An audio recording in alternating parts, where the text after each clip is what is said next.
Prabowo Subianto menerima surat ucapan selamat dari Presiden AS Joe Biden atas keunggulannya dalam pemilu. Lewat Duta Besar AS untuk ASEAN, surat yang ditandatangani Biden juga menyoroti peran Prabowo sebagai Menteri Pertahanan dan harapan untuk memperkuat hubungan Amerika Serikat dengan Indonesia.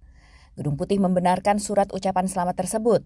Analis melihat surat Biden ini sebagai sinyal Gedung Putih yang bersemangat untuk menyelamati Prabowo. They know him well. He's been, coming to DC since his Pentagon visit in 2019. The administration clearly prioritizes Indonesia alongside Vietnam and the Philippines as the top tier of their engagement in Southeast Asia. And the election was the largest single-day exercise of democracy in human history. So, of course, they want to recognize all of that, but they also are aware there are court cases filed to challenge the results, and the official count won't be out until March 20th. So they had to split hairs a little bit here, congratulating him for leading the count without formally saying congratulations on being elected.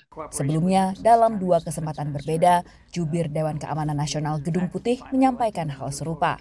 Sejumlah kepala negara lain telah menyampaikan selamat kepada Prabowo, baik sebagai unggulan dalam pemilu ataupun sebagai pemenang.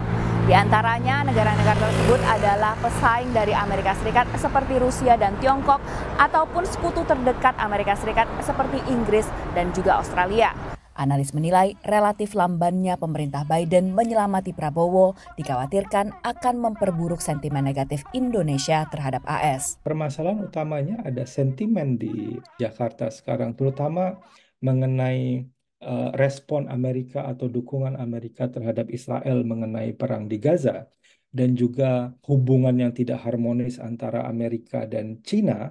Kalau kita perhatikan, itu bikin sentimen yang kurang baik terhadap Amerika di Jakarta saat ini, baik pada elite level ataupun people on street. Namun isu perang di Gaza diyakini tak akan mengambil porsi besar hubungan diplomatik kedua negara. The Indonesian government, at least senior officials, with the possible exception of Retno Marsudi, who's I think has a different role here, but most officials, including Jokowi and Prabowo, have been careful not to publicly criticize U.S. positions on Israel and Gaza. Selanjutnya disarankan ada posisi khusus untuk melekatkan hubungan keduanya. Penting sekali dalam proses dari Maret sampai ke Oktober, baik di Washington ataupun di Jakarta, mulai memiliki informal ambassador untuk membangun hubungan dengan timnya Pak Prabowo dan timnya Presiden Biden.